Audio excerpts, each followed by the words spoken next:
short video this week. Everything went wrong. John Wick, the dogs in John Wick, the first one. Something that I love about John Wick is how simple they are. Specifically, how they're able to take simple ideas and themes and use them to their maximal potential. It's always important to remember when we watch a film, everything that we see on the screen has been put there on purpose, or at the very least, it wasn't removed. Production designers spend months leading up to shooting, preparing the film sets. You know, often spending dozens of sleepless nights trying to find the perfect alien pube lamp that really says Shia LaBeouf's character in Transformers. What's he called? You know, and even if the minds behind the film, you know, aren't playing like six-dimensional chess with each individual tchotchke in John Wick's house, they're still going to be depending on the cultural and social knowledge of the audience to transmit the personality, the status, the atmosphere. My mum used to have this cushion. She had it when she was working with kids. It was bright, it was colourful, it was huge, and it was disgusting. She got rid of it when she stopped working with kids, so I've had to replicate it in MS Paint. Imagine this in John Wick's house.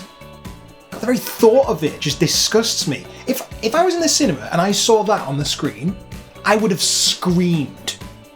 I mean, his wee dog is lucky that it's colourblind.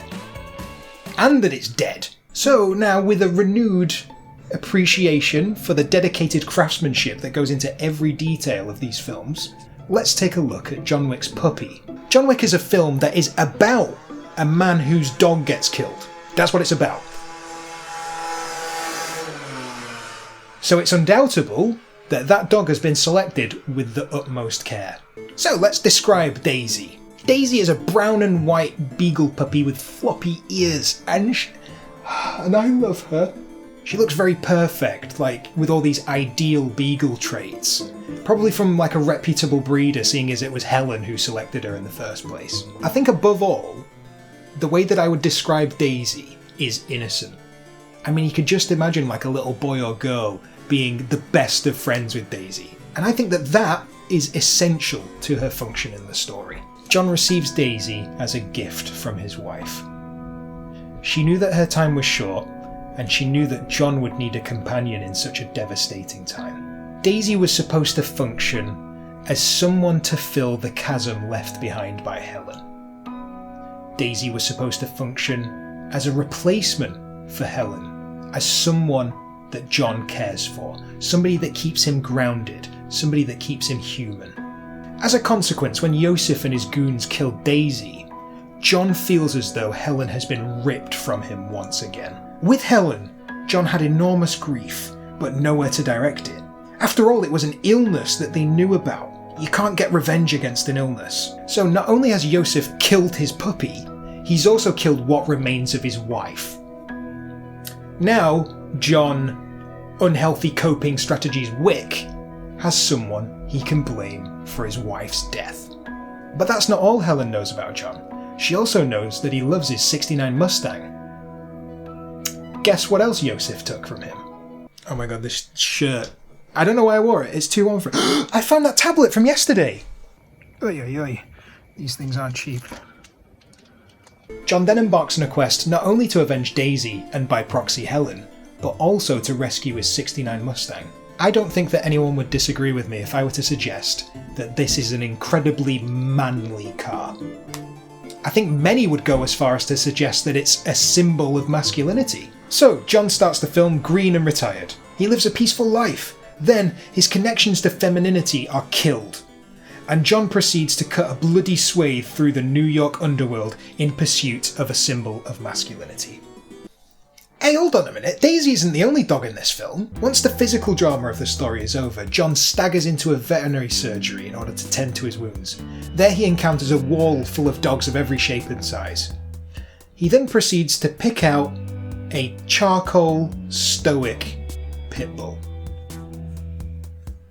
I'm sure I don't need to get you up to speed when it comes to the cultural ideas that surround pit bulls. Laws exist in a number of countries to outlaw or limit the ownership of pit bulls, and this is to do with their association with violent attacks. This is an extremely complex topic, and it's definitely something that I'm in no way capable of making a judgment on. I mean, I'm not even allowed to use a toothbrush without supervision.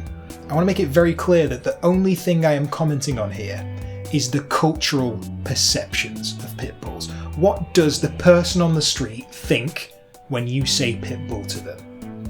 And it is undeniable that pit bulls are inextricably associated with violence. So John starts the film green and retired. He lives a peaceful life. Then his beagle puppy and the final connection to his wife are killed. He then proceeds to resurrect his past life of violence, cuts a bloody swathe through the New York City underground in pursuit of vengeance and his '69 Mustang. Then he selects, from a wall of options, a charcoal, stoic pit bull. The physical drama of the story is over once he stands up, so why is there more film? The story continues because there is still emotional drama to play out. Daisy comes into John's world as a symbol of the life that Helen wanted him to have. The unnamed dog at the end of the film was selected by John as a symbol of the life that he has chosen. So that is about all for this week. Thank you very much for watching. If you have anything that you want to share with me, leave it in the comment section down below. If you like the video, give it a like. If you like these kinds of videos, make sure you subscribe. I release videos every week. And until next week, make sure you pet every dog you see, even if the owners tell you not to. That was a joke. Definitely don't do that.